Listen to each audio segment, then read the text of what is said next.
To release your bonus as cash, all you need to do is wager $180,000.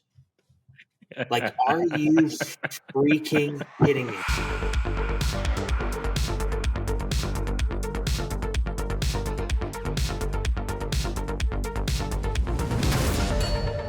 Hello and welcome to Behind the Lines, the only podcast purifying the sports betting industry. Remember to like, download, subscribe, and follow us on all the socials at InPlayLive. On today's show, is Canada primed for a match-fixing scandal? And the creator of Dark Horse Odds, what is it? And can it help you build a bankroll?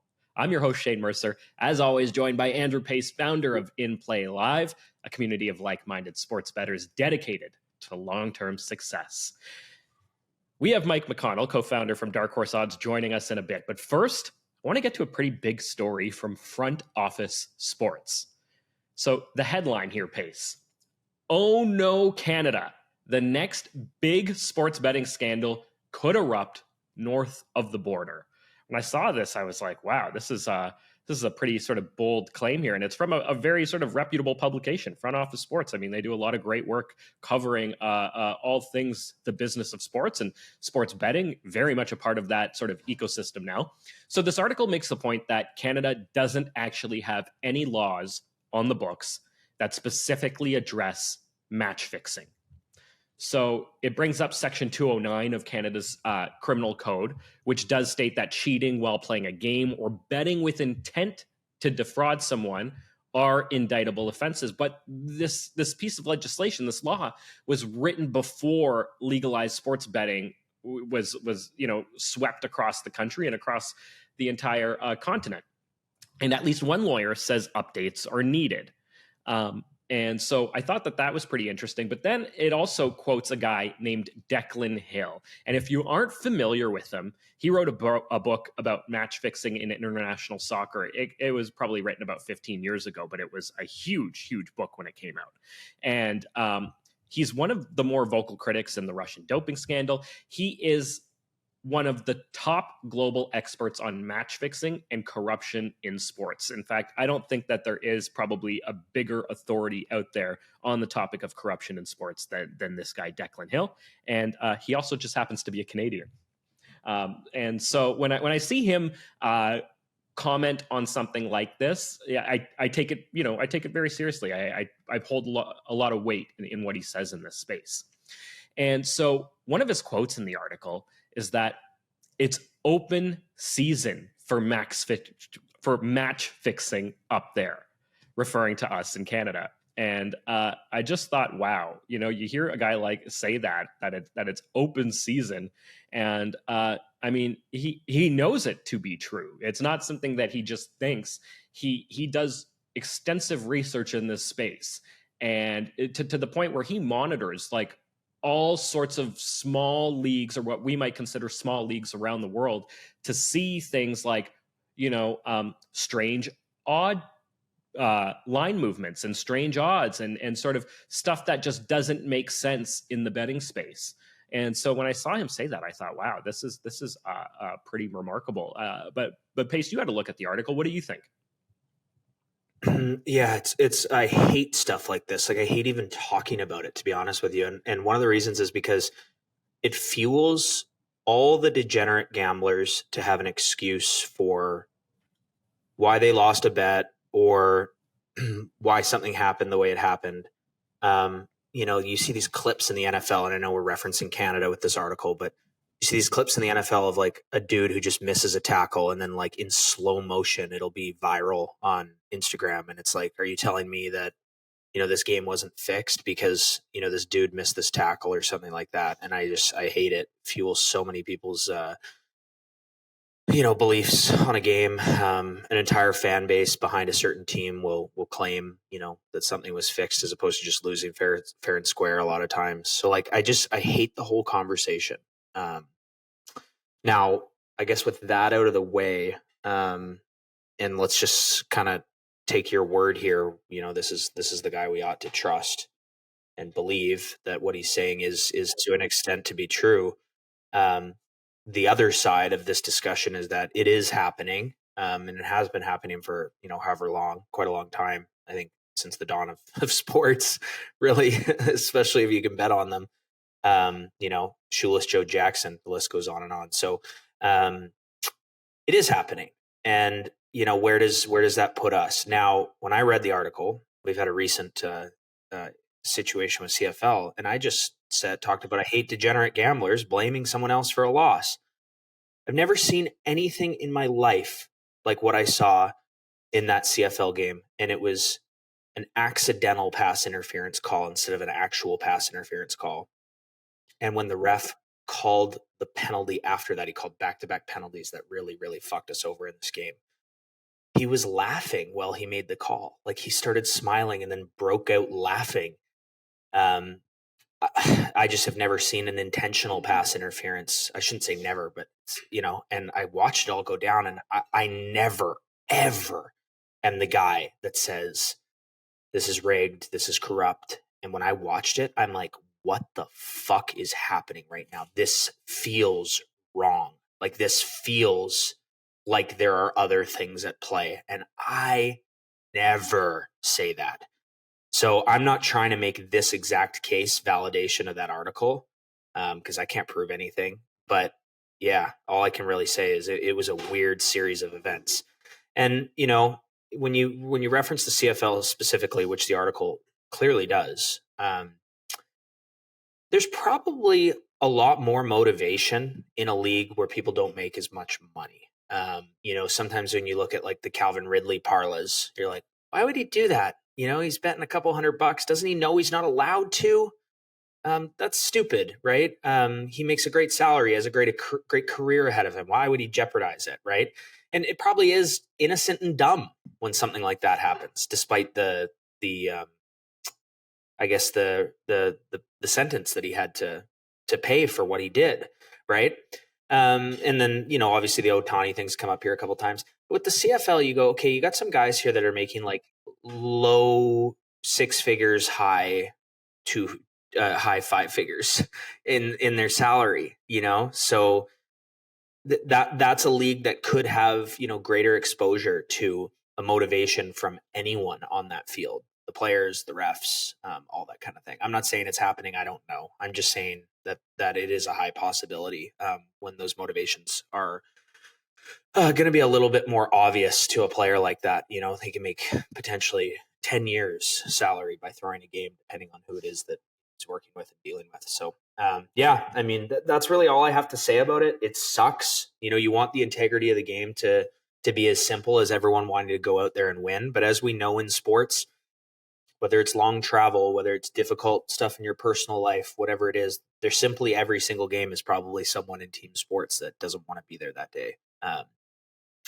That especially in a regular season game, it could be anything from, being too hot, being injured, being sore, being in a bad time zone, not getting a good sleep, like the list goes on and on. So other motivations, regardless of potential game fixing of any kind, are always at play with these sports. So yeah, and remember the legislature before Canada legalized single game sports betting online? It was written in 1960.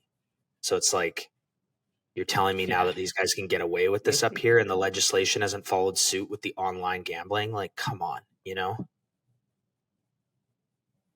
It's, that's just a classic sort of government thing. And I think it takes place in countries around the world where it just takes lawmakers that much longer to catch up, in terms of sort of filling the legislative gaps that are going to exist.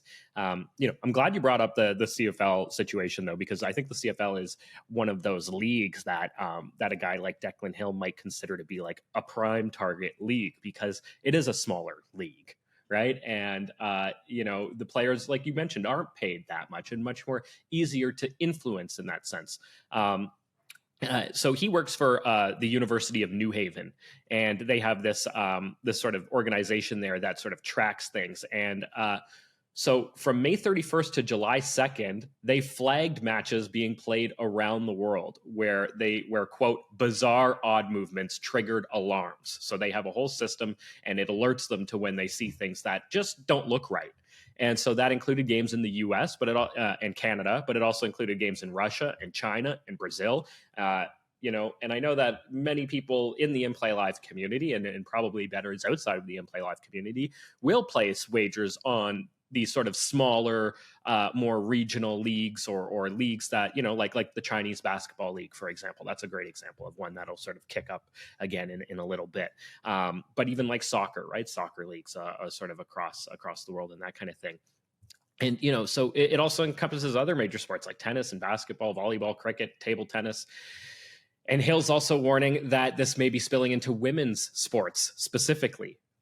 And we're sort of seeing a rise, especially in basketball, women's basketball. But, women's sports are on the rise. But again, they don't get paid the same, right? And it's kind of that whole aspect of things where, they might be easier to influence. Here's a quote, though, from him in this. There are tons of big events which are being fixed, especially now. Lately, the trend is very huge events in esports as well, because there's no punishment. You can just fix and not get punished. And I think that's the most interesting thing, is that, again, the laws just haven't caught up to it. The article also referenced the whole Jonte Porter thing as sort of, what Jonte Porter did was wrong in terms of the league's eyes, but he didn't actually break any Canadian laws by telling people that, he was going to be doing what he did. The lawmakers are going to have to step up and close these sort of loopholes. And I think that, while, articles like this do get the conspiracy theorists out there, sort of chomping at the bit, and you creating excuses for all sorts of things that happen in professional sports as, oh, it was fixed. Oh, Vegas called it in and all that stuff, which I agree, Pace. It really does kind of get on my nerves after a while, especially when we're talking about really big events and things that maybe, that was clearly not the case. At the same time, it is happening. And I think we need to sort of be aware of it. And it's just such a negative aspect of this whole sports betting realm. But like you said, it's been happening since probably since the dawn of sports. And it's up to organizations and people like Hill to sort of call it out and try to stamp it out as much as they can. So I'm sort of glad when I see it covered from that aspect. Yeah, well, I think it's you're talking about the NBA with Jonte Porter. The NBA is the leagues who employ the players, their contracts associated with this stuff, and the punishment does need to be severe. Kicked out of the league, yep. You name it. There's nothing that you couldn't throw at them from that standpoint, in my opinion. The sports books themselves, this is where some sort of patterns, limitations, whatever the case may be, that they really could help in this space. I don't trust them to,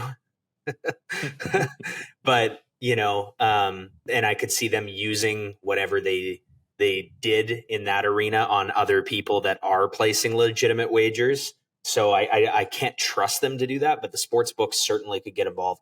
And of course the regulators and then government law, definitely has to step in. And even with all that, it'll still continue. It's just that at least that responsible parties, when caught, would be needed to serve some sort of punishment that fit the crime, right? Yeah, exactly. Well, I encourage everyone out there to go and have a full read of the article. Pace and I sort of only skimmed the surface of it, but Front Office Sports, I mentioned the title at the top of the show. Go check it out if you have a chance. It's worth a read at least, and something to kind of think about and consider. All right. Well, with that, Pace, we've got a guest on the show. Without further ado, let's head over to that interview. All right, Mike McConnell is the co-founder of Dark Horse Odds. Mike, welcome to the show. Hey, thanks for having me. Happy to join.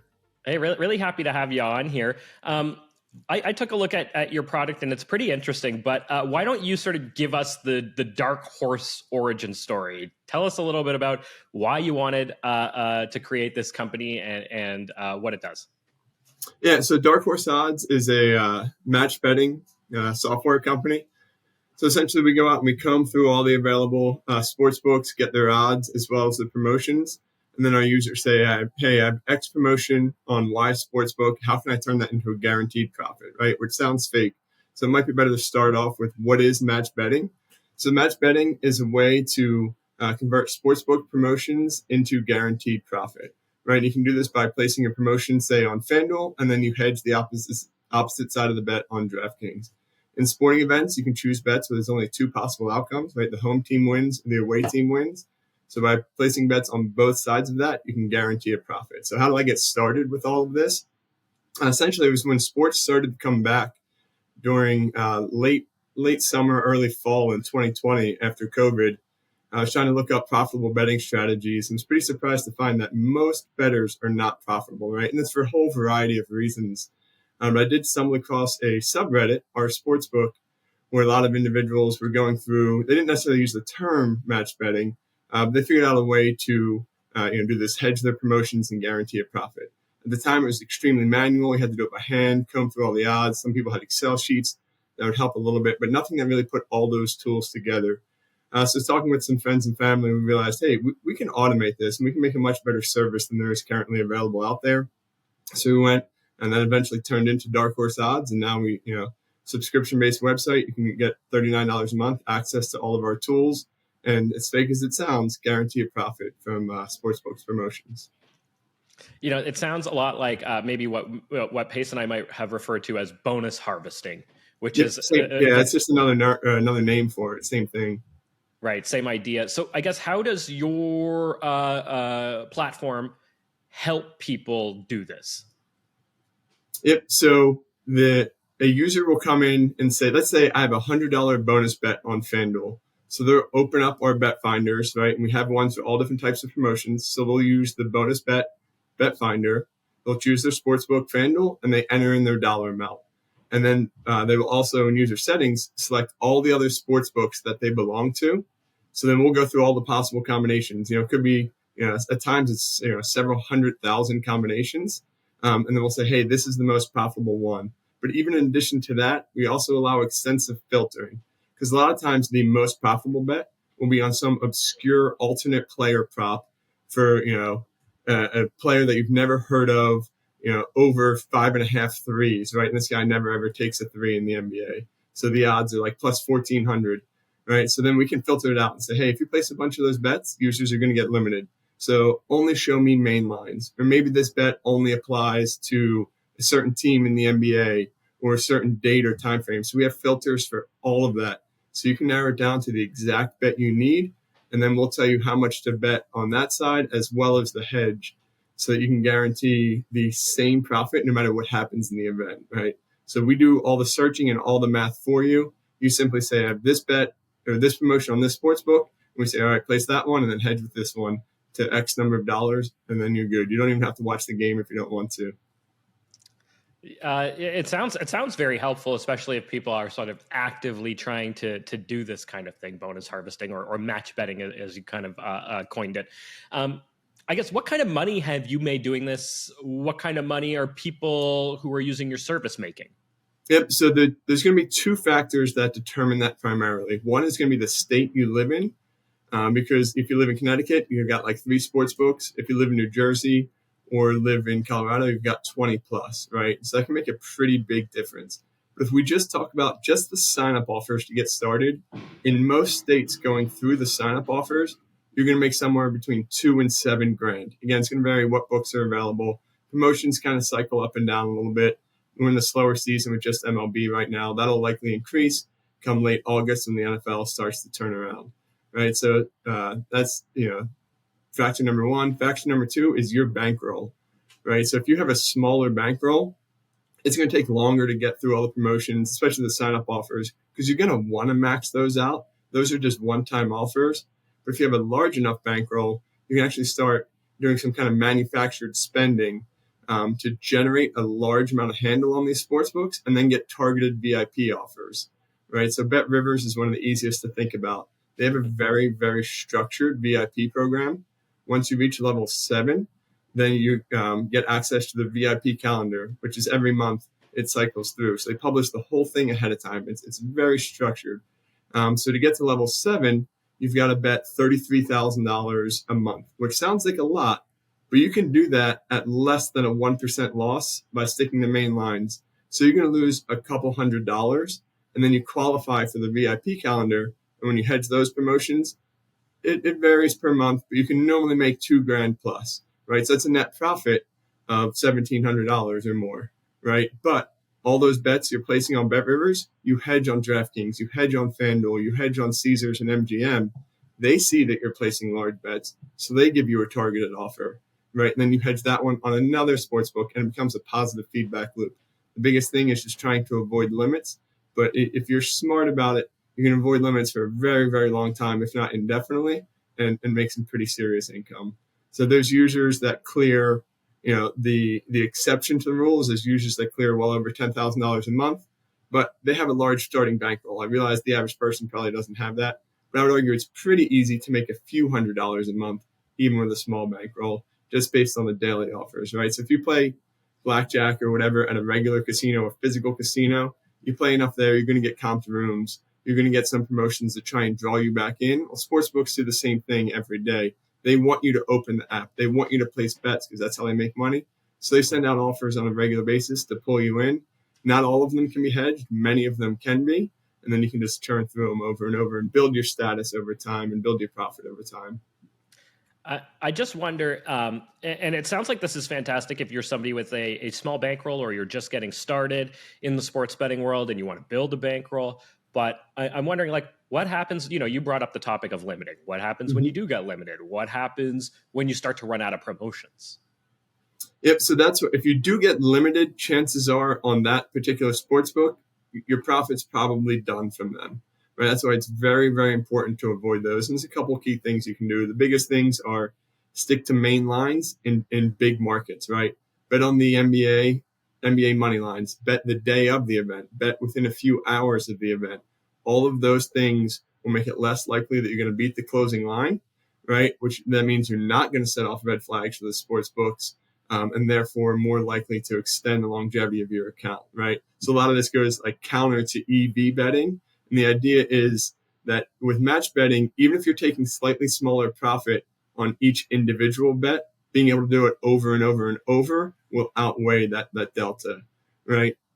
So then back to the original question was what can you do to limit it? What was the original question? I'm sorry. Well, what do you do when you start running out of promotions? Yeah, when you run out of promotions, that's where the manufactured spending comes in. You start to create your own. You start to go for the targeted offers. So the first thing anyone should do is go through all of the sign-up offers in their state, and you should belong to every sports book in your state, right? Different sports books are going to have different odds, which is going to increase your profitability. It also increases the number of promotions that are available to you because each sports book is going to have their own.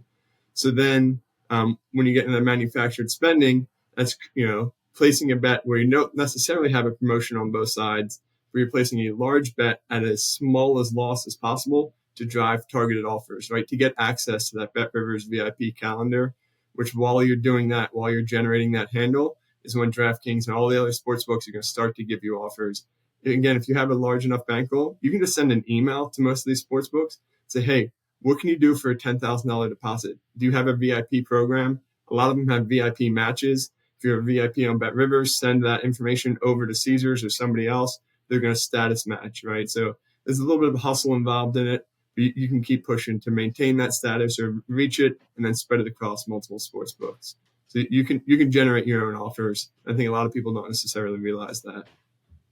Yeah, it might be sort of a somewhat underrated aspect of the sports betting game, especially early on. But is this sort of something that you kind of see? Do you have a sports bettor target market here? I'm thinking that, just sort of having this conversation with you, to me, this seems like something that really could be beneficial to novice bettors, people just getting started. But does it have much value for somebody who's been betting on sports for a long time already and might consider themselves a professional sports bettor? Yeah. So if you're a professional sports bettor, then maybe match betting isn't exactly for you if you've proven to be profitable over a long period of time. And if you are, then you're in the 4% of the population. I mean, that's not an exact number, but it's pretty close, right? So if you're that itty bitty tiny market, well, then Dark Horse Odds still has some pretty valuable tools just to help you shop for lines, right? A lot of people will use Pinnacle as a baseline, right? The sharpest sports book around. So there are tools you can compare FanDuel or whoever versus Pinnacle and say, all right, do I have an edge here or not, right? We don't have EV betting built exactly in at this moment in time. It's something we're potentially looking to in the future. So that you can still get value from that, right? But if you're 95% of the population plus, then yes, this is a great way to at least build your bankroll. And if you want to dabble in other types of betting, you can do it with quote unquote house money, as opposed to your own by, doing this match betting first to build your bankroll. So it absolutely appeals to most users. And I know I've seen you guys talk about it on your podcast before, like simply line shopping alone can make a tremendous difference, right? We actually are in the process of doing an analysis recently, and out of like popular sports books, by popular I mean are in 10 plus states. Like Fanatics is charging 4.7% vig, compared to like 2.25 on something like Sport Trade, where you're going to get, or Circa, where you're getting a much sharper line, and that's including commission for Sport Trade. So even just that can have a huge difference by having some sort of odds service, because it's going to take you forever to do manually. By the time you're done shopping through 15 different sports books, the odds have moved anyway. Yeah. Where do you see this company kind of fitting in the North American sports betting landscape? I mean, there's so many, tools coming out, services coming out, platforms out there to sort of help bettors become better, or at least turn some kind of profit in this space. Where do you sort of see this fitting in? Yep. So we very much view ourselves more in like the side hustle community than strictly just betting or gambling, right? Because the unique thing about this is, since you're betting, yes, you're placing individual bets, but you're covering all outcomes of a sporting event, that one of them is going to win. And because you have the odds staggered in such a way, promotion on one side, you're guaranteed a profit. So we don't view it, as much as gambling as a traditional website or some other services out there. Much more match betting. It's a side hustle. It's a way to make money. Are you going to quit your day job because of this? Not really. There's actually some users that have, but that's the exception. I don't want to make false promises out here. Chances are you're not going to, right? But I can nearly guarantee that you're going to make a few grand, per year, maybe 10 grand plus, which is nice. And I think most people would like to have that. But, an additional 10 grand a year, you're not going to retire, right? Yeah, you're not quitting your day job. That's for sure. Well, it sounds like you've got, a sort of a nice business going on here. You know who, it's helping, and you're not over promising anything. So, kudos on you guys to sort of starting something in this space that is sort of true to its word, I suppose, as opposed to some of the other things that we tend to see out there. Pace, anything for Mike? First thing I want to say is I think a lot of the things that you touched on, and I mean zero offense when I say this, might be a little bit elementary for some of our listeners. But what I want to say to that is how powerful that education is, that base level education that you're offering, and that literally you just covered, of simply entering the betting arena with, it isn't even an eye for value, but it's an eye to win. So you set people on the path where you enter an arena where typically everyone loses. You set them on a path where they're geared mentally to now win, and they're only there to win. So I love that. And I love the education pieces that you shared with us and that you're doing. So huge pat on the back for that. Now, when it comes to some of the other stuff out there that would be similar to a product like this, what I really like about this is you kind of mentioned, like, when you're line shopping, or maybe you're doing some arbitrage betting or things like that, it really is a race to market, and you're potentially racing against tens of thousands of people to get that line. What I like about this approach from the standpoint of a person new to the space, they're not in a race. You're offering them profit based on a bonus, not based on a bad line. And I think just that way of heading into it relieves that stress of being a part of that rat race to get this line that's available for sometimes a second, right? Yep. So I think that's really cool. And then from the standpoint of having a system for developing relationships with the sports books that can yield greater bonuses, and then taking that approach where there is no gamble, there is no side that you're cheering for. It is a really good way for someone to enter the space. And I think that certainly the bonuses and what was going on, a few years ago, it was a lot crazier than it is today. But I still love that approach. And I think that limits aside, and I think what I'm about to say includes limits, but it really is a free run up to your first $10,000 in profit betting. And then, if the bonus harvesting itself, or the match betting as you refer to it, kind of dries up a little bit for some players, I think that is a natural next step for anyone that's doing this consistently and successfully over the long term. Obviously, you can continue to do it to an extent. It can be hard to scale. There's a lot of arguments there, but you've set them on the path of winning. And from what they do with that there, obviously, is up to them. But I think it's a great start. And I really like what you guys are doing. So well done with getting people started on the right foot. Yeah, we've definitely had a large group of our users that that discovered this through one means or another, and have since migrated, and oftentimes migrated partially towards EV. Right, like, hey, I have a smaller bonus bet. I'm willing to do an EV bet on that. Right, $5, $10, $15, $25. That's going to vary per individual based on their bankroll. But if they have a larger sign-up offer of $1,000, it's like, I'm not quite ready to risk that. I'd rather take the guaranteed 650, 700, whatever it is, right? And sure, in time, theoretically, EV is going to end up having a set value to it, but it's going to be much easier to materialize with a larger sample size, and if all the bets are roughly equal, which you can't always control with a bonus that's handed to you, right? So there's all sorts of balancing acts you can do and combine the methods together to make a substantial profit.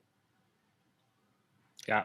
Well, Mike, thanks for coming on the show. I think you guys have created something that a lot of bettors would find useful, especially, like I said, new bettors and people entering the space. It's almost like could be used as a bit of a launching pad to really kick off a sports betting career if people wanted to take it to that next level. And if they Absolutely. don't, hey, a $10K a year side hustle ain't bad either.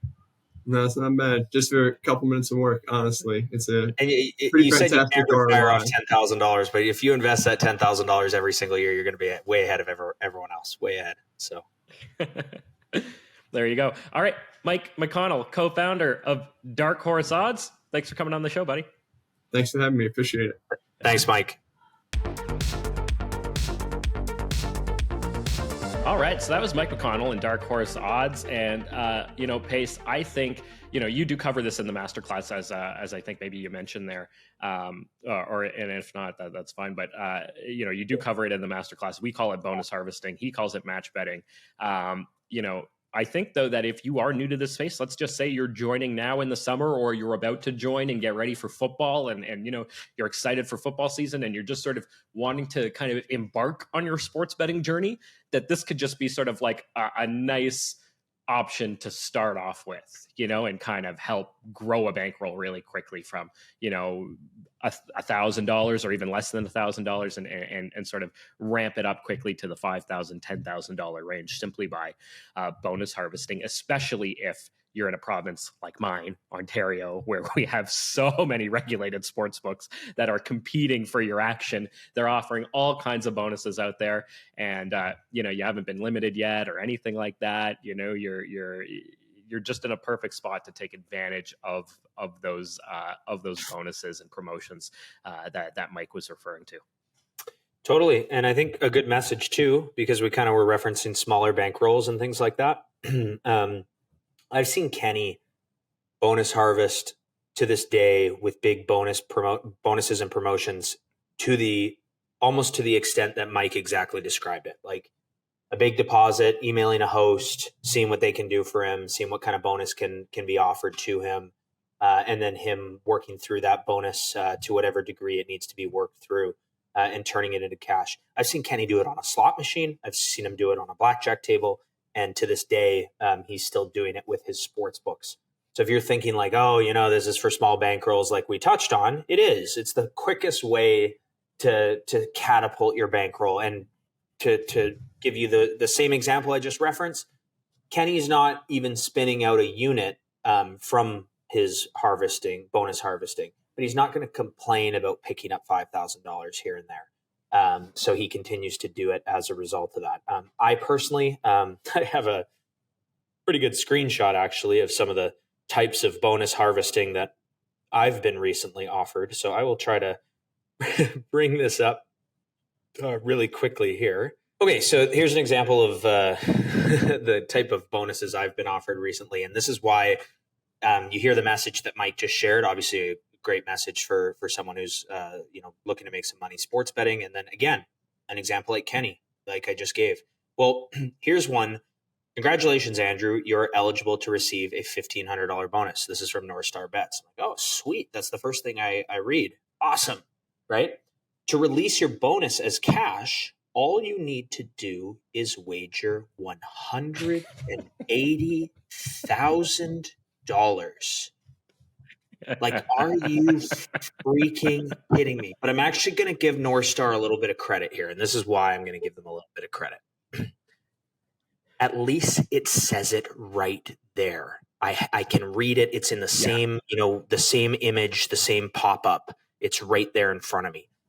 A lot of other sports books that have ridiculous rollover. This is obscene, this rollover that they're offering me. It is outrageous. And not only that, what's important to understand for a lot of sports bettors is you might go, hey, I'll just accept this bonus and maybe I won't roll the money over, but that's okay because I'm just going to keep playing. And if I do, I do. But then you can't withdraw oftentimes. So they'll lock your funds into your account where you can't do anything with them aside from bet until that $180,000 is clear, which for some people would just be impossible. But anyways, you might watch an episode like today and then accept your next bonus thinking that you're turning it into cash for free. So it's really important to look at the terms and conditions of your bonuses and make sure that you do have a smaller rollover. Now, I recently did a social media post on a bonus that I received from a sports book called Bet Whale, and the rollover for that was not easy. I think I got a $5,000 bonus that required a 10x rollover, so I needed to wager $50,000. Now, for me, that was a no-brainer. I took it and I rolled it over quite quickly, but the point still stands. That doesn't mean I turned it into cash, right? If you're making wagers consistently that do have a positive expected value, and you're going to be doing that anyways, then for me, that was just bonus money. But if I had to wager the $50,000 through and I wasn't making value bets of any kind, there's a good chance that I don't turn even any of it into cash at the end. So when it comes to all of these bonuses, you have to always ask yourself the question of, why am I being offered this? What is the requirement for me to play through this and to actually turn it into cash before you even consider any sort of strategy of doing exactly that? So keep that in mind with all the bonuses that you're offered. And like Mike alluded to, there are some sports books that have a great, like, you just have to wager the bonus and that's it. Like, it's a 1x rollover. So those bonuses are obviously the best of the best.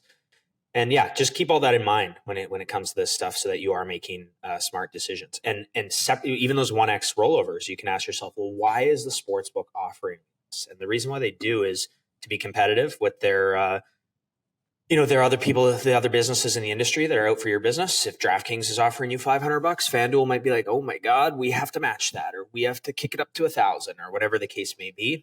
So that's reason number one. So it's to stay competitive. And then reason number two is to get you playing. It's hard for you to say no to play when it isn't your money, but then it got you back into the arena of gambling again, which of course can then lead to long-term loss beyond the bonus that they offered you. So most of the bonuses require a deposit as well. So you may deposit $1,000 to get a $1,000 bonus. The catch there is that you put $1,000 into their ecosystem. Sometimes it's not super easy to get out. So factoring all that in is super important when it comes to this stuff. Yeah.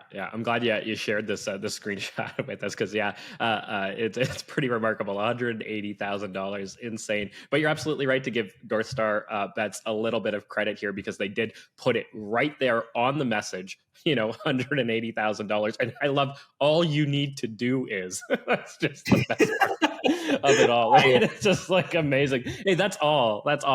No big deal here. But again, kudos to North Star Bets for putting it right there, because most of them would put it right here in the click here for promotion terms, and you go and you click that, and you've got, fine print, and it's 30 pages of fine print to scroll through, and they would have hit it somewhere in there. At least that's what I've seen from most sports books. So, something to be aware of, and how many people actually click that, right? I mean, we kind of do because we're looking for that sort of stuff, but I think the average sports bettor out there simply just sort of skips over that, right? So. Yeah, and I'm sure everyone's just on their toes here, waiting to see if I accepted the offer, and I did not. I declined. Well, I was going to say, rolling over 180 grand, hey, for Pace, that's no big deal, right? If it was all my books, I think I'd be pretty comfortable with doing it. But just through one account, I do it. It's just not something I'm interested in doing, especially knowing. Yeah, you get an offer like that, maybe you see my balance there is 3,000 at the time I was offered it. Maybe I get up to 10, maybe I get up to 15, maybe I get up to 20, but I'm usually limited by then. So then I have to deal with, you're going to have a really hard time betting potentially 130 to, I'd say 50,000 to 130,000, well limited to roll it over to get access to my money. That's a nightmare. Yeah. No fun at all there. All right. Well, Pace, anything else you want to mention before we take off and say goodbye? No, I mean, just a great time of year. Keep enjoying the summer, guys. And, this is it. Here comes preseason NFL. It's here. And last year, one of the most profitable times of the year for us. So, really exciting stuff. And I know a lot of people are like, oh, I'm coming back for football. Well, Football, I'll put it quotes beside what I say, is on throughout the whole summer with the CFL, which is a lot of fun to wager on when it's not being fixed. Yeah. Watch what you say, Pace. Yeah. And preseason NFL is tremendous. Some of the highest ROI of the season for us. That, of course, leads us right into college football and the NFL. So buckle up. Here we go. Yeah, I was recently actually telling somebody about preseason football, a few guys who didn't sort of know much about it and what you do. And I was just saying like how, you've got such a great eye for it. You sort of know a lot of these players already because you've been watching college for as long as you have. And so you already know a lot of the players we're seeing that we may never even see during the regular season, which is really impressive to sort of hear you on streams and the third string quarterback because you watched him at such and such school and you've seen him play games already. It's like, and you know what to expect from him. One that comes to mind, actually, I think from last season was Dorian Thompson-Robinson, I think DTR. Anyway, I think we capitalized on him coming into a game one time. And I was like, how the hell does Pace even know who this guy is? And how was he able to know that he's such a great player? It was just like, yeah. So kudos to you, buddy. You do a great job with that stuff. Well, we just mentioned the CFL too, and I think last year's preseason was absolutely electric. And these aren't like a lot of these great opportunities where you're like, oh my God, it's happening again. Let's bet it again. Like it isn't like it just keeps being thrown at you. But we did really well when DTR came into the games for Cleveland last year. Really, really well. And what's interesting is I think he got a shot in an NFL game. And he was terrible. And the difference of playing against like the 3s and the 4s versus playing against the 1s in the NFL is tremendous. The other one was, we watched Nathan Rourke at Ohio in the MAC. And we're like, this kid's fucking good. He was scoring like wildfire there. If we were betting overs in the MAC when he was in college and when he was playing. And then he was just fucking incredible with the BC Lions. He went to the CFL and we lit those Lions games on fire. Sometimes we were getting -6 pregame, and by the end of the game, we'd have up to like -37 when he was playing. And then he got hurt, and that was brutal seeing him go down. But then obviously he moved over to the NFL, and we hadn't even seen a snap of American football from him in now good few years. And we're like, guys, Nathan Rourke's in the game. We just got to take whatever the side. It was no advantage line, no strategy, no nothing. Just we got to take the side of the Jags at the time. It's the Giants this year, and sure enough, he just delivered for us every single game we bet on him in the preseason last year. So a little biased over here, but I can't wait for him to to come in preseason. And I really do also want to see him get a shot in the NFL. But yeah, I mean, Shane, that's exactly it. It's just simply following the leagues. And that sounds obviously just so basic. Oh, he just follows it. But the thing is that no one else has the time, energy, or ability to be able to follow things to the degree that we do. And I'm fortunate because I get to see it. It's on one of my many screens where I'm like, okay, here's that player. Okay, he's really good. You make a little note, right? Can be a spreadsheet, can be a notepad, whatever it is. And that really helps you as you progress through your betting. And one of the things too, this is now going back from the preseason, but is with college football and like the whole COVID rules where we are seeing guys like Michael Penis Jr., for 6 years at multiple teams. And who's the guy that went to Clemson and then went to Oregon and now he's in the portal again? I don't even know where he is now. DJ Uvunga. You're asking the wrong guy over your face. Like, we've watched these guys in college now for like 6 years. Yeah, obviously Stetson Bennett is now not in the league, but the guy was like 60 when he declared for the draft, right? So like the COVID rules has allowed us to see some of these quarterbacks kind of year in, year out. And, you watch like Oregon State last year where they're like a really good college football team in the grand scheme of the whole country. But we know he sucks. Give him a chance against a good defense in an important game and he will not deliver. And that's precisely what happened in the end. It's like there's sometimes with betting, you're just waiting for the moment when you get that opportunity. Sometimes you don't get it. Sometimes, you do and you're ready for it. There you go. Well, Pace, you're born ready for NFL football. It's coming. It's just around the corner. And also just around the corner, the In Play Live big event in Vancouver. I'm looking forward to that, coming down again to Vancouver. You're saying it's beautiful where you are. I know you're not in Vancouver, but you're sort of a few hours east of the area. But I'm looking forward to coming to beautiful BC in 1 month's time. Pace, to you and all the bettors listening around the world. Till next week, keep beating those books. Thanks for tuning in to another episode of Behind the Lines. Remember to like, download, and subscribe. We are on YouTube, Apple, Spotify, and everywhere you get your podcasts. Have a betting story or want to be featured on our podcast? Drop a note in the comments below. And if you want to join In Play Live, use promo code Behind the Lines.